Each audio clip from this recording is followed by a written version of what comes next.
Pessoal, bom dia a todos então aí, né? Sejam bem-vindos a essa aula aí de Laboratório de Introdução Robótica.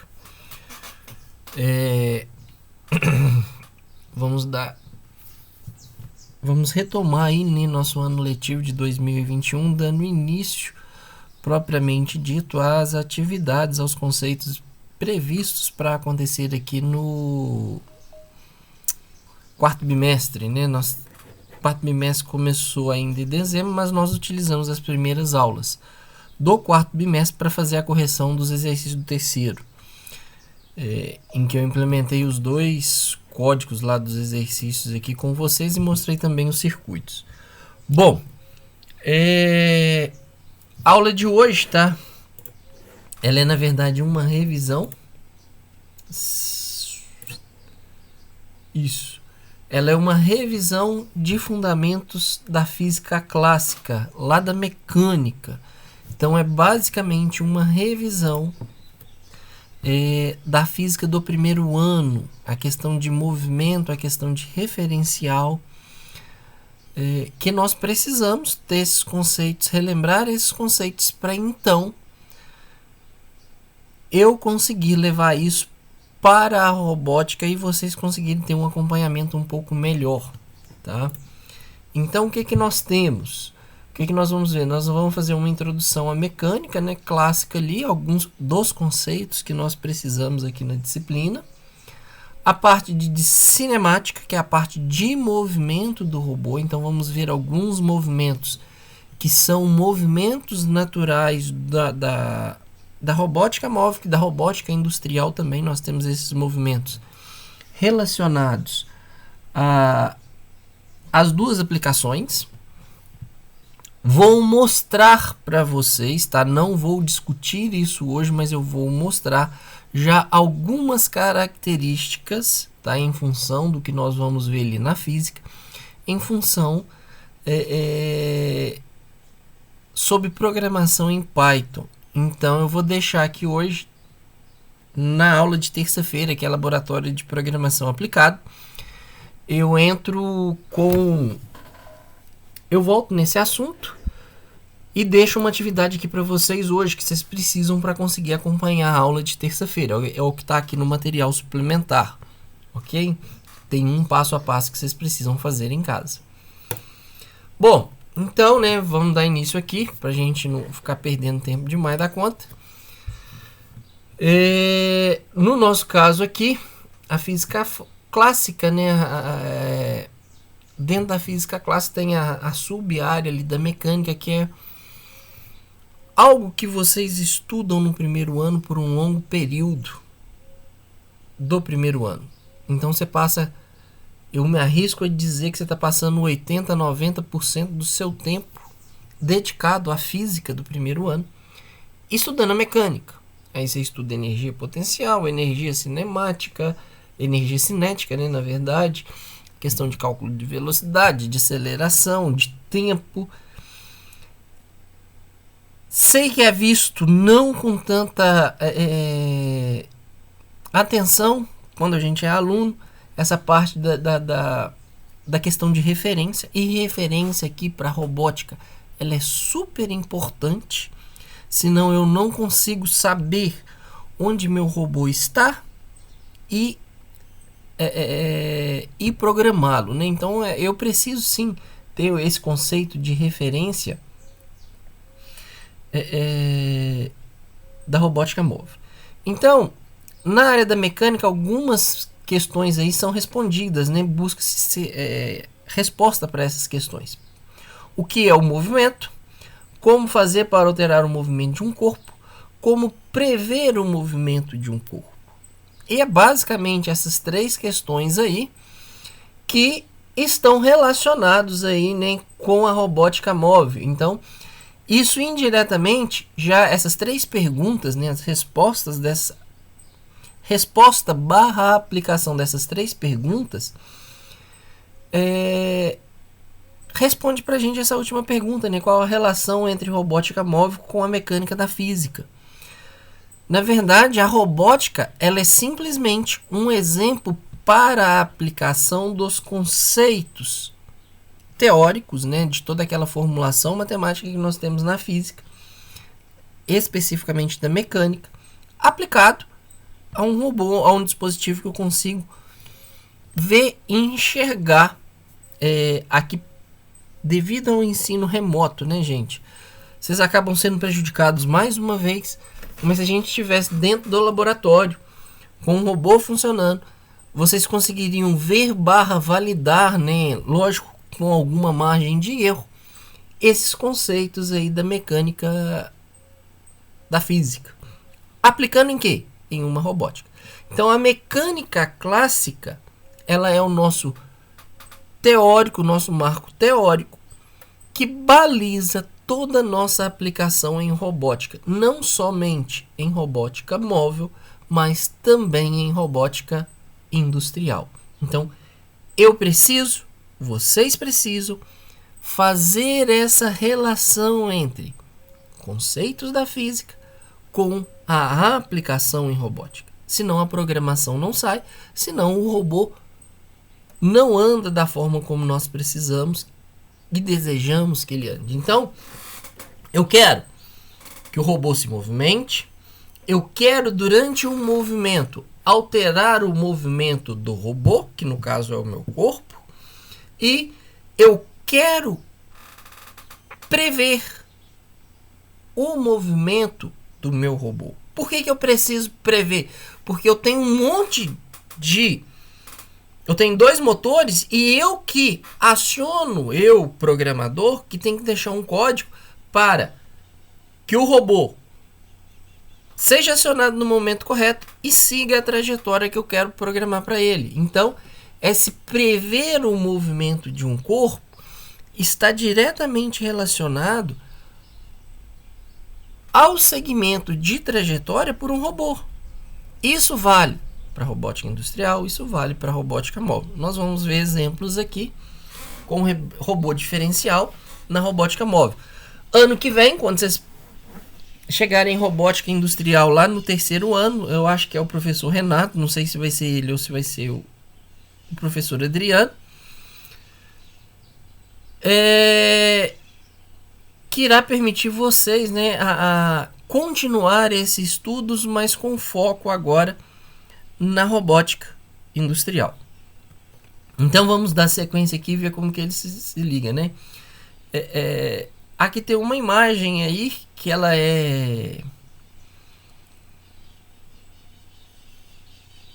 relaciona nesses conceitos e relaciona o conceito de referencial, relaciona o conceito de trajetória, e que é importante nós termos sensibilidades para poder fazer uma programação correta. A imagem ilustra isso mesmo. Você quer que o robô saia do ponto A e venha ao ponto B, ok? Na imagem a gente pode ver que o robô saiu do ponto A e chegou até o ponto B. Porém, percorrendo um caminho, uma trajetória completamente desnecessária para alcançar o objetivo. Então, quando a gente pensa na robótica, que eu tenho que economizar, eu estou mexendo principalmente na robótica móvel, eu estou mexendo com sistemas embarcados, ou seja, eu tenho uma bateria que limita, né, a aplicação desse meu robô em termos de tempo. Eu preciso estar atento a todos esses detalhes. Além disso, mesmo que eu esteja na robótica industrial, a qual eu estou conectado à rede de energia da fornecedora, no nosso caso aqui é a CEMIG, eu ainda assim preciso de preocupar com esses conceitos, porque eu podia gastar, só título de exemplo, tá, gente? Só para dar exemplo aqui numérico.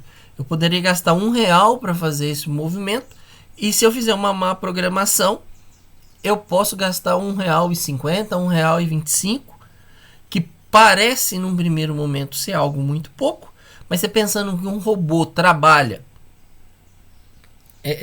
24 horas por dia, dependendo do segmento que ele está, então é um aumento de 25% no consumo energético. No final do mês, a pancada na conta de energia vai ser muito grande devido a uma má programação. Então, indiferente o meio, eu tenho que estar atento a isso daí, né?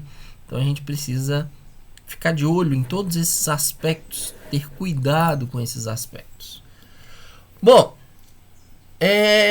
de novo, uma charge aí, ó, para a gente poder ver que relaciona-se movimento ou repouso. O que é movimento, o que é repouso? Tudo depende do seu referencial. Tudo vai depender do referencial, tá? De novo, a gente cai nesse conceito aí de referencial. Então você tem aí o Cascão vindo, o Cebolinha olhando, e lá vai o as do skate, né? O Cascão falando ali em cima do skate. Já o Cebolinha vira e fala: Cascão, você não sabe que é proibido andar de skate aqui no parque? É uma pergunta. O Cascão então responde, né? Mas eu estou parado. Quem está andando é o skate. E é uma brincadeira, né? É uma tirinha de revista, mas que ilustra muito bem essa questão de referencial. Quando o referencial é o Cebolinha, o Cascão está movimentando. Então, o Cebolinha, o Cascão, ele está em movimento. Quando o referencial está no Cascão, ele está parado, porque o referencial está no objeto que está se deslocando. Então, para aquele referencial, não há deslocamento. Então, se o referencial está no skate, o Cascão está parado. Se o referencial está no Cebolinha, o Cascão está em movimento. Então, tudo depende, tá? E isso implica diretamente na nossa robótica. Por quê? Eu tenho 2 sistemas de coordenadas especificamente aqui na robótica móvel.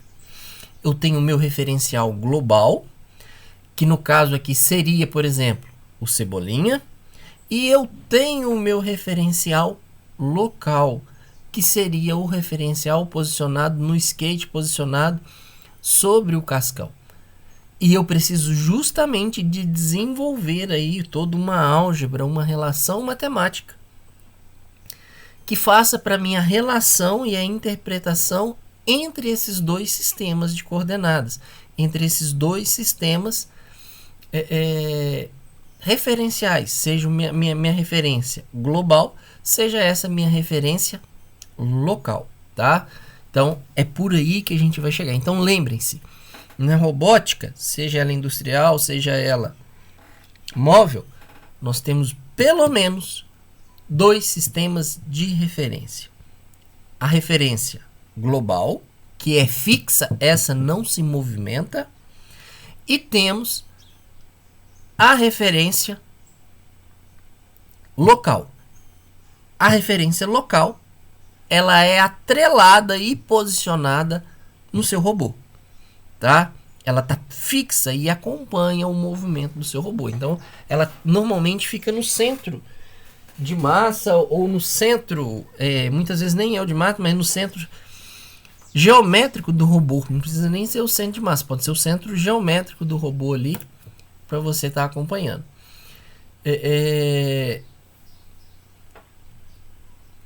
Outro fato importante sobre o sistema de referência é que nós precisamos lembrar que eu estou trabalhando no espaço, tá? Então, a minha coordenada ela pode ser bidimensional ou tridimensional. Eu estou trabalhando no sistema cartesiano, tá? O sistema nosso de referência ele é cartesiano. É o X, o Y e o Z. Se eu estou mexendo com um robozinho e esse robozinho está andando sobre uma mesa, o meu sistema de referência, o Z, ele é fixo. O robô está num plano andando sobre uma mesa, então não há oscilação em Z. Porém, há oscilação nas coordenadas X e na coordenada Y. Se eu estou trabalhando com um drone, que é também um robô móvel, o drone ele faz o deslocamento em X, ele faz o deslocamento em Y, mas ele pode fazer o deslocamento em relação à altura em que ele navega. Então, eu tenho um sistema de referência que é cartesiano e que nesse caso aí do drone, ele é um sistema de referência tridimensional, X, Y e Z. Então tenham ciência disso daí, tá? Bom, No nosso caso aqui, estamos lá na parte prática, tá? O que que nós temos na parte prática? Temos uma pista em que o robô é solto. Então, para esse caso aí, eu preciso ficar atento com os meus referenciais. Então, eu tenho que lembrar que eu tenho um referencial global. Eu, programador, posso colocá-lo em qualquer lugar, desde que ele fique parado e fixo na minha pista, no ambiente a qual eu vou navegar. Então, ele poderia estar em qualquer um desses cantos da pista. Posso falar que ele está nesse canto aqui, onde está passando o mouse. Vocês conseguem enxergar? Acompanhar o mouse aí no compartilhamento de tela?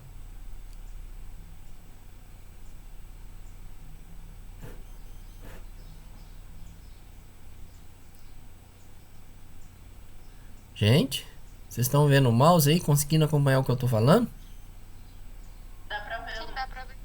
Então ele, beleza, obrigado. Então o sistema referencial ele pode estar posicionado nesse canto da pista, ele pode estar posicionado nesse canto da pista ou em qualquer outro canto da pista.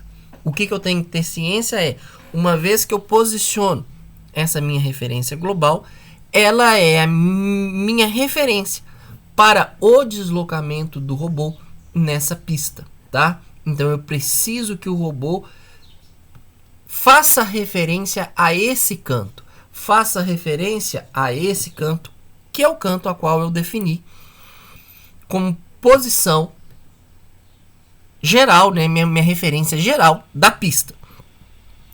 O segundo sistema de coordenadas, aonde que ele está? Ele está marcado e está definido aonde? Sobre o robô. Como assim, Lucas? Sim, eu tenho um sistema, eu tenho que saber se meu robô está para frente, se o meu robô está para trás. Qual que é o sentido de rotação desse meu robô? Qual que é a posição desse robô? Lembrando que se eu aciono, no caso de um robô diferencial, se eu aciono os dois motores com a mesma velocidade, o meu robô ele anda para frente, ele anda em linha reta. Né? Em condições perfeitas ele vai andar em linha reta. Então, eu preciso que... Vamos falar que o eixo X ele está saindo na frente do robô aqui, ó. Que o eixo Y ele está sobre o eixo das rodas. Então, eu preciso relacionar esse sistema de coordenadas alocados sobre o robô com esse sistema de coordenadas fixo na pista a qual eu vou navegar ou no ambiente a qual eu vou navegar. Tá? Então, é basicamente isso daqui, ó. O meu sistema de referência, o gráfico que você está vendo aqui, XY, né? Ele é o meu sistema de referência global, é o que está fixo. E eu tenho aqui essa seta posicionada no centro, né, no centro do eixo aqui de tração do robô, eu tenho o meu sistema de coordenadas local, que é aquele centro de coordenadas que anda à medida que o meu robô desloca. Então, a partir disso, eu sei que no meu referencial, que é o Y, aqui o global, eu consigo então calcular tanto essa distância ΔX, quanto essa distância ΔY, quanto essa variação angular, que ele saiu de um ângulo θ0 para um ângulo tetra. Então, se você para pensar um pouquinho e enxerga esse robô como é feito lá na física, ele é um objeto pontual. Onde está esse objeto pontual? Esse objeto pontual está no meu referencial, que é esse pontinho preto aqui, que é o meu referencial no robô. Ele saiu da coordenada x0, y0, com uma orientação θ0 e deslocou-se, tá, para uma coordenada x, y e orientação angular tetra, tá? Então ele mudou. Veja que ele não fez simplesmente um deslocamento em linha reta. Por que eu sei isso? A distância percorrida pela roda esquerda, ela é muito maior do que a distância percorrida pela roda direita, tá? Então eu tenho distâncias percorridas pelas rodas do robô, distâncias diferentes. Distâncias diferentes percorridas por rodas significa que meu robô, ou qualquer veículo, ele está fazendo uma curva. Ele fez um movimento de rotação. Ok? Então, isso aqui é o exemplo, né, uma tradução de um deslocamento desse robô aqui dentro da pista. A gente tem o nosso referencial e ele saiu do ponto A e foi para o ponto B. É o que aconteceu aqui. O ponto A sendo o x0, y0, θ 0 e o ponto B sendo x, y, θ. Ou seja, 3 valores de coordenadas aí, ok? 3 parâmetros que eu preciso medir. X, y e θ. Eu preciso estar atento a esses 3 caras para eu conseguir fazer. Bom, trajetória, né? A trajetória é o caminho, né? É o percurso realizado por um determinado corpo no espaço com base em um sistema de coordenada pré-definido. Ou seja, é o caminho a qual o robô passou, ou se é uma trajetória planejada, é o caminho pelo qual você espera que o robô vá passar.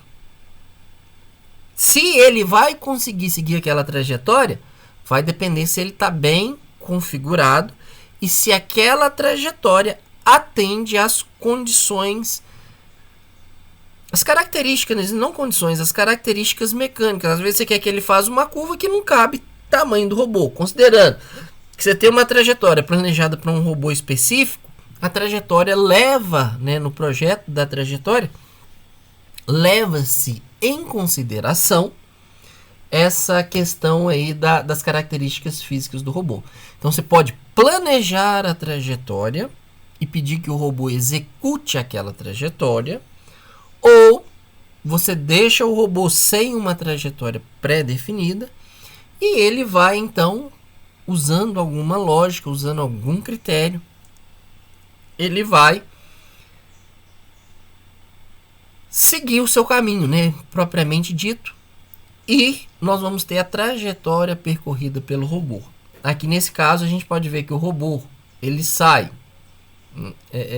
ambos os robôs, né, ele pode sair desse ponto A e vir até esse ponto B, ou ele pode sair desse ponto C e vir até o ponto B aqui, que é o final da trajetória, ok?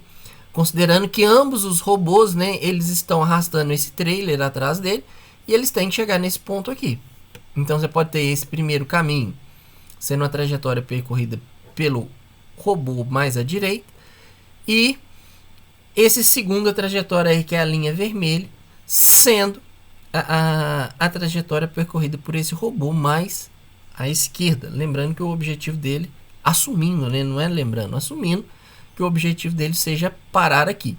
Ou você pode fazer uma interpretação diferente. Esse robô veio até o ponto, saiu do ponto A, veio até o ponto B e andando de ré, ele parou nessa posição aqui. Também é algo possível, sem problema algum, tá? Então você pode fazer essa interpretação também. Bom, quais tipos de movimento nós temos aqui na robótica? Nós temos o movimento de translação. O movimento de translação, ele é um movimento simplesmente de deslocamento. Então é um movimento de deslocamento entre 2 pontos. Isso pode ser pontual, isso pode ser um objeto. Super fácil de entender o movimento de translação, tá? Você está num carro, em um quarteirão, rua reta, tá? Não é essas cidades históricas aí, em que a rua ela é em curva, não. Então você está numa rua que ela é reta. Pode subir, pode descer, mas a curva é reta. Se você sai de uma esquina e vai até a outra, tá? Respeitando a sua faixa, o robô, ele vai, ou o carro, né? Ele vai fazer um movimento de translação. Ele sai do ponto A e vai até o ponto B em linha reta. Esse é o movimento de translação. Ele saiu com a frente apontando para a esquina e chegou lá na outra esquina com a frente naquela mesma direção que ele veio, naquele mesmo sentido e direção a qual ele partiu. Por quê? Porque não houve movimento de rotação. A gente simplesmente falou que o carro andou para frente. É basicamente isso. O carro andar para frente, numa linha reta, tá? Representa para a gente um movimento de translação. Esse movimento de translação, eu exijo e preciso que o robô faça ele também. Se eu tenho que seguir uma reta, como é que eu vou fazer? O robô precisa de andar somente para frente. O robô andar somente para frente, ele está fazendo para mim, então, um movimento de translação. Ok? Movimento de rotação. Um movimento de rotação já tem o giro. Ou seja, o motorista que teve que segurar o volante do carro para ele fazer o deslocamento de translação, ele agora tem a opção, na verdade, ele está fazendo esse movimento aqui, ó, de girar o volante do carro. Então, quando ele faz o movimento de girar o volante do carro, quando você olha objeto carro, o carro está fazendo um movimento de rotação. Vou fazer uma pergunta. Movimento de translação e rotação tem que acontecer em momentos distintos, ou seja, acontece somente movimento de rotação ou acontece somente movimento de translação, ou os dois movimentos podem acontecer simultaneamente?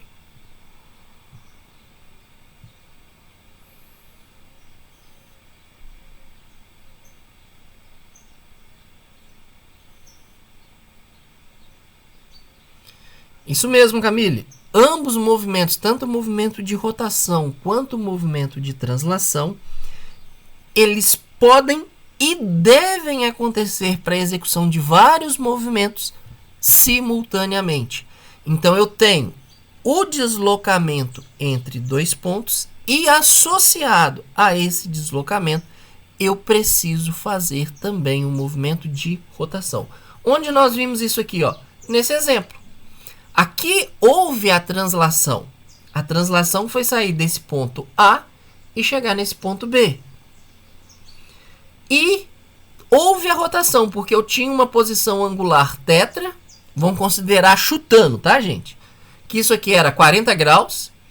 E o meu robô, né, medido pelo referencial, ele termina para mim com posição angular qual? 0. Então, para esse caso, quando o robô saiu do ponto A e veio para o ponto B, a gente teve associado nesse movimento aqui em específico, nós tivemos um movimento de translação acontecendo simultaneamente com o movimento de rotação. Bom, já entendi referencial. Já vi ali os dois tipos de movimento que o robô pode fazer, né, no meu sistema de referencial, que é translação e rotação. Vamos voltar agora à parte de cinemática. A parte de cinemática, nós temos lá associado à física, né, seria aquele movimento retilíneo uniforme ou o movimento retilíneo variado, que vocês veem lá na física. Basicamente é isso que nós fazemos, com uma diferença.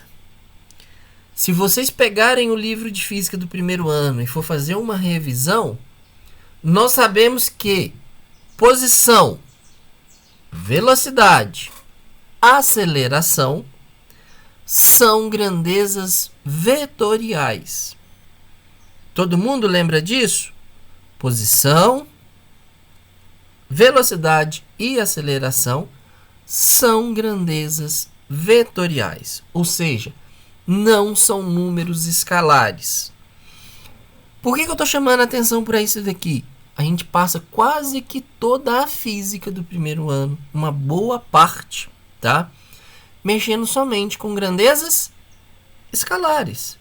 Ou seja, a minha velocidade é um número, a minha aceleração é um número, tá?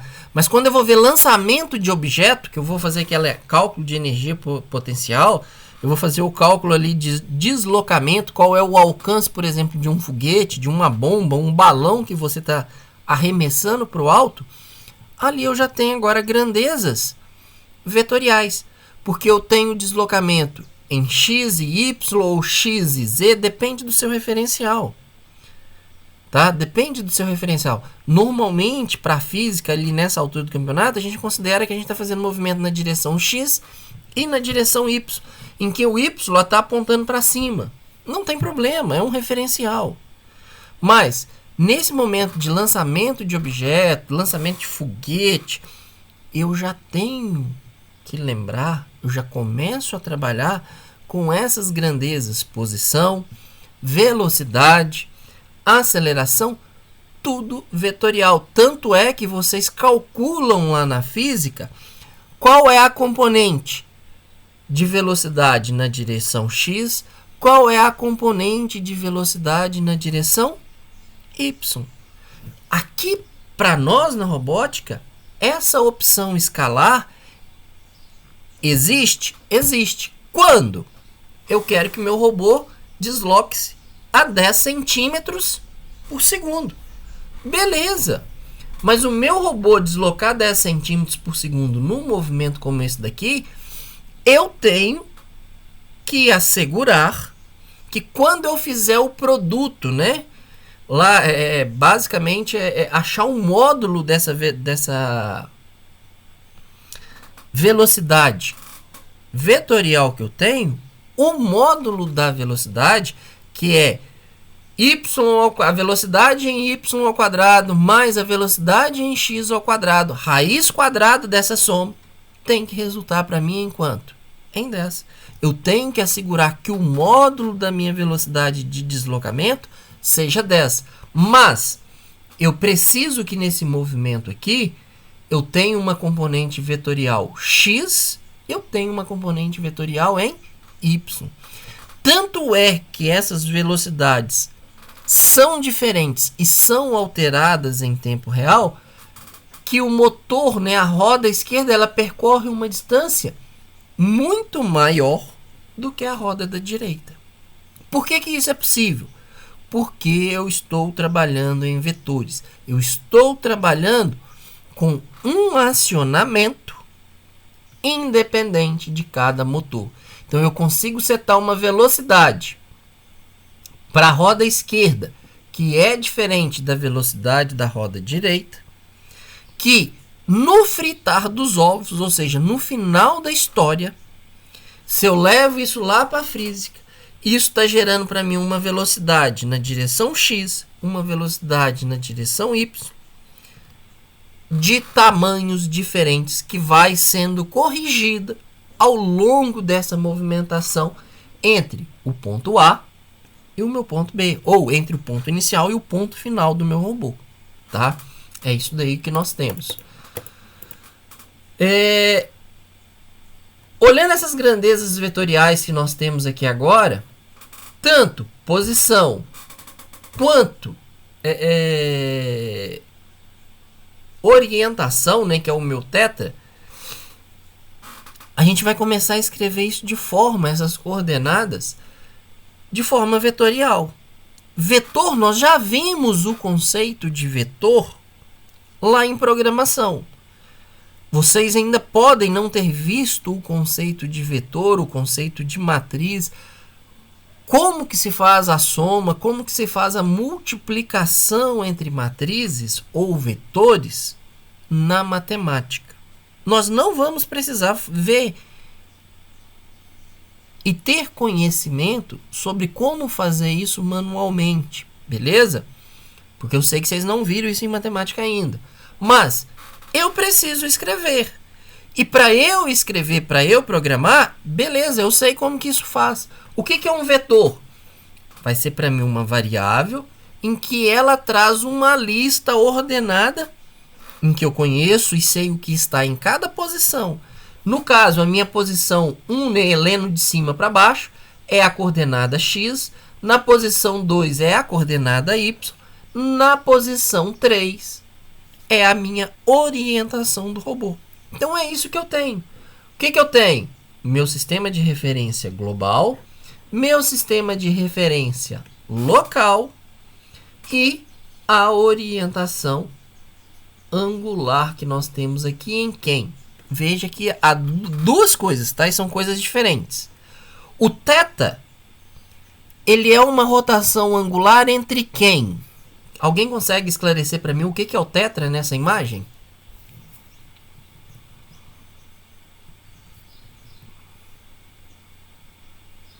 Quem que é o tetra?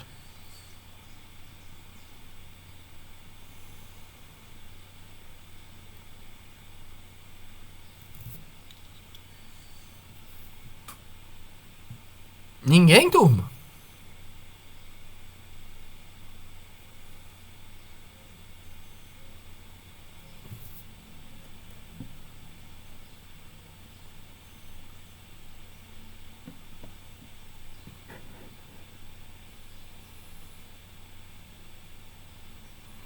Bom, ninguém respondeu aqui no chat, ninguém abriu o microfone, então eu vou falar. O que representa para mim um θ? Veja essa linha de referência aqui que sai do meu ponto de referência. Essa linha tracejada preta aqui, de onde parte a medida angular θ, ela é uma linha tracejada paralela ao meu eixo x. Ok? Então eu posso, sabendo disso, que o θ ele representa para mim a rotação, o valor angular, quantos graus houve de rotação entre um referencial e o outro referencial. Entre o meu referencial local e o meu referencial global. Então, vamos falar que θ aqui ele é de 70 graus. Significa que o meu robô, ou seja, o sistema de coordenadas local, ele fez uma rotação de 70 graus em relação ao meu eixo, ao meu sistema de coordenadas, ao meu sistema referencial global. Já esse valor angular, psi, que é essa letra aqui, essa variável angular que está aqui em azul, ele fala para mim quanto, né, o meu robô rotacionou do eixo, da posição do eixo x, do eixo y, até o eixo x, que no meu caso ali seria 90 graus, ok? Então o meu psi sempre vai estar valendo 90 graus, na verdade é essa. O meu psi não tem opção. Eu sempre vou manter ali a ortogonalidade entre os meus eixos. Então psi sempre vale 90 graus. Bom, por que se eu falei que vocês não precisam, tá? Preocupar com esse cálculo de vetores? Porque nós vamos entrar agora na programação em Python. Isso a gente começa a ver na próxima terça-feira. Então, aqueles conceitos que nós vimos e aplicamos para o Arduino, nós vamos trabalhar agora na linguagem de programação Python, tá? E segue a mesma história, tá? Na hora que a gente estiver programando lá, lembra que, por exemplo, eu queria usar o servo, eu tinha que importar a biblioteca servo lá no Arduino? Beleza. Aqui no Python é a mesma coisa. É a mesma coisa o que? Eu posso importar bibliotecas, tá? Uma biblioteca importante que nós temos no Python e que nós vamos fazer uso dessa biblioteca é a biblioteca NumPy, que é a biblioteca de programação numérica do Python. Então, essa programação numérica, ela traz para mim um monte de funções, tá? Quais funções? Cálculo de seno, cálculo de cosseno, cálculos e operações aí com matrizes, com vetores e mais um monte de coisa que você tem na matemática. A biblioteca NumPy traz. E há várias formas de você fazer essa importação. Você pode simplesmente fazer import NumPy, ou você pode fazer import NumPy as NP, ou seja, import NumPy como NP, estou chamando ela de uma variável, ponto, segue o caminho. Sobre essa parte, essa sintaxe de programação, vou voltar nisso na terça-feira, tá? A gente vai começar um passo a passo sobre a programação aqui sobre essa declaração. Vou voltar nessa declaração aqui de sintaxe, de import, na próxima terça-feira. Então não esquece. Qual que é o nosso objetivo em utilizar o NumPy? Utilizar uma função, utilizar uma biblioteca, na verdade,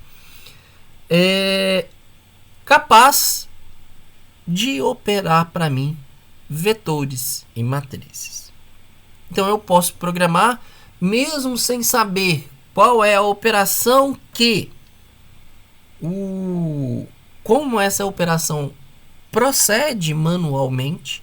Eu consigo fazer essa programação de multiplicação, de subtração, de soma para os vetores que eu tenho que trabalhar na robótica. Então, existe, né, já que ela é preparada para isso, existe alguns comandos para criação de vetores, tá? Que também vou falar deles mais em detalhes. É bom que vocês tenham curiosidade e testem isso daqui no computador de vocês. Então, se você vai lá e usa o comando import NumPy, aí você vai lá e vai fazer np.arrange de 0 a 10. O que ele está fazendo? Se eu faço b igual a np line space de 0,15,5, o que eu estou passando? Estou passando o meu ponto inicial, o meu ponto final e quantas posições eu quero nesse vetor. O meu stop, ele entra como ponto final ou não? Vou resetar esse passo, o que eu vou fazer? Então, é importante que a gente leia na biblioteca o que cada um desses comandos faz. De modo, nesse momento, estou contando para vocês e apresentando que existe um módulo que vai facilitar muito a sua vida para robótica, ok? Do mesmo modo, eu posso criar um vetor. Lembra-se lá do próprio material do Arduino, esse comando array, isso já era comum lá. Quem estudou essa parte de programação vetorial, essa parte de matrizes no Arduino, quem fez uso disso, já se deparou com essa palavra aqui, ó, array, tá? O array em programação, ele faz vetor, o array em programação, ele faz matriz. Qual que é a diferença entre vetor e matriz? Vetor, ele só tem uma linha. Matriz, ele tem mais de uma linha, mais de uma coluna, tá? Então, vetor eu posso ser uma linha ou uma coluna. Em matriz, eu tenho mais de uma linha, mais de uma coluna, ok? Então, eu começo a ter estruturas diferentes. A minha tabela ou ela é uma coluna ou ela é uma linha, no caso de vetor. Se eu penso numa tabela preenchida e estou falando de matriz, ela tem colunas e linhas preenchidas, mais de uma. Quando você tem isso, você tem então uma matriz.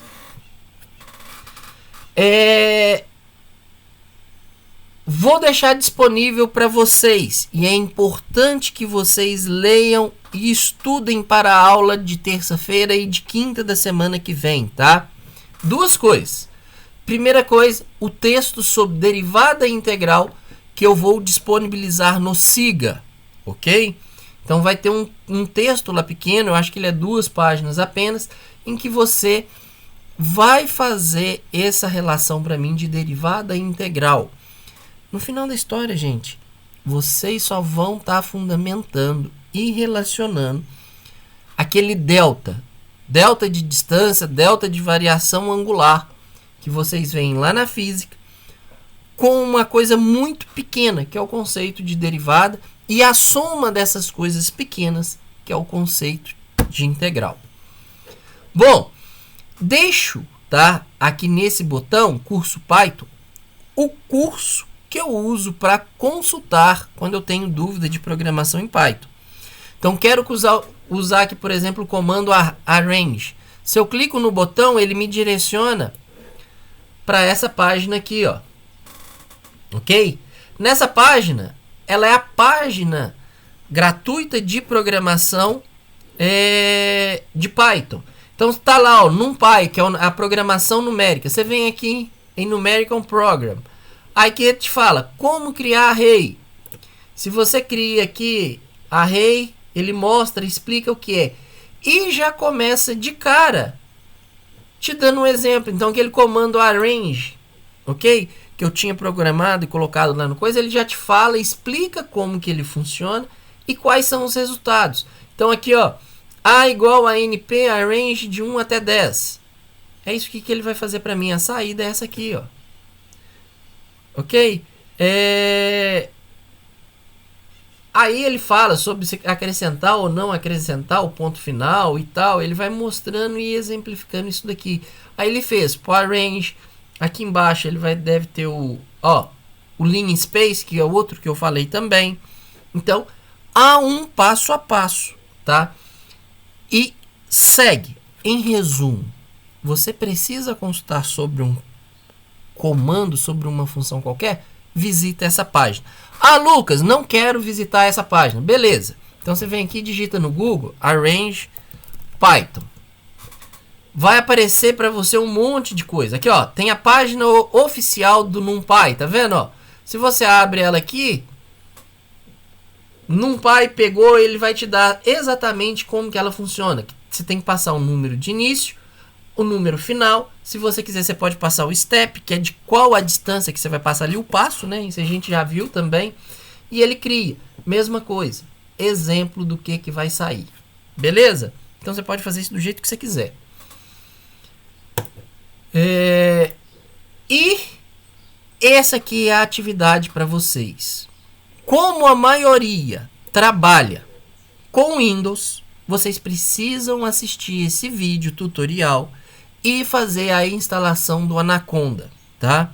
O que é o Anaconda? O Anaconda ele é um pacote que você vai instalar de software no Windows.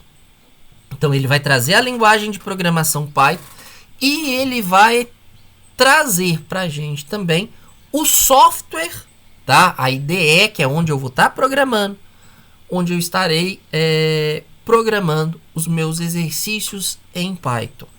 Então você assiste o vídeo, ele está lá no YouTube, tem os links na descrição para você poder fazer download. E a explicação sobre o Python. Quando você fizer a instalação do Anaconda aqui no seu computador, um dos programas que vai vir lá é esse programa aqui. Deixa eu ver se ele vai abrir rapidinho, só para eu mostrar, para não passar demais aqui do horário da aula. Esse aqui é o Spider, tá?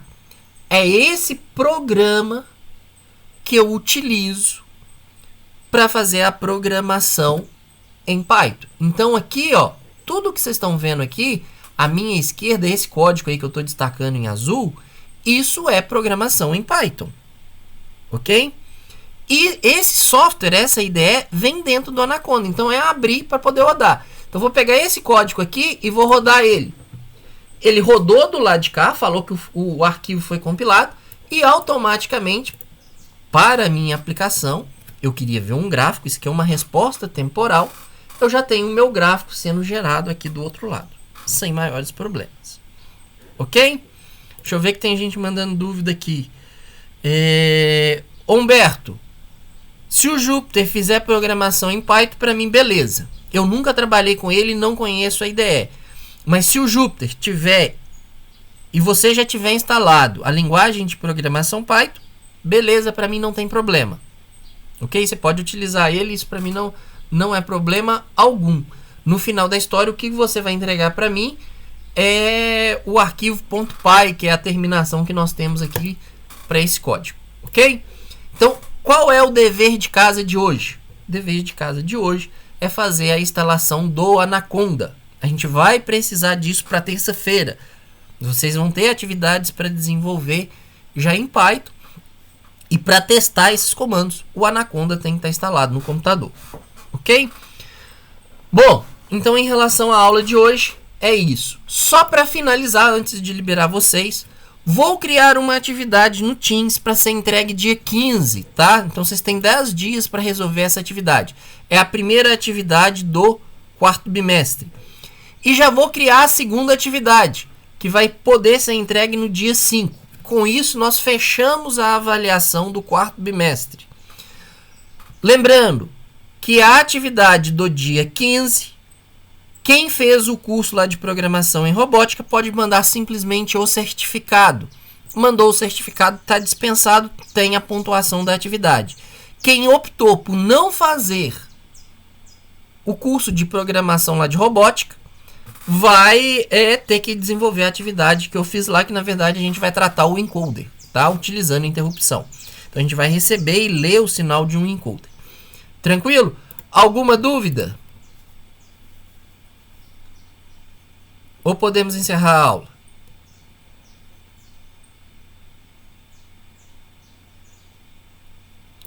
Bom, ninguém manifestou, então vou entender que está tudo ok. Pessoal, obrigado pela presença. Sejam bem-vindos aí para a gente fechar esse ano tumultuado que está sendo o ano de 2021. Aguardo vocês na próxima terça-feira. Um abraço a todos, até terça-feira.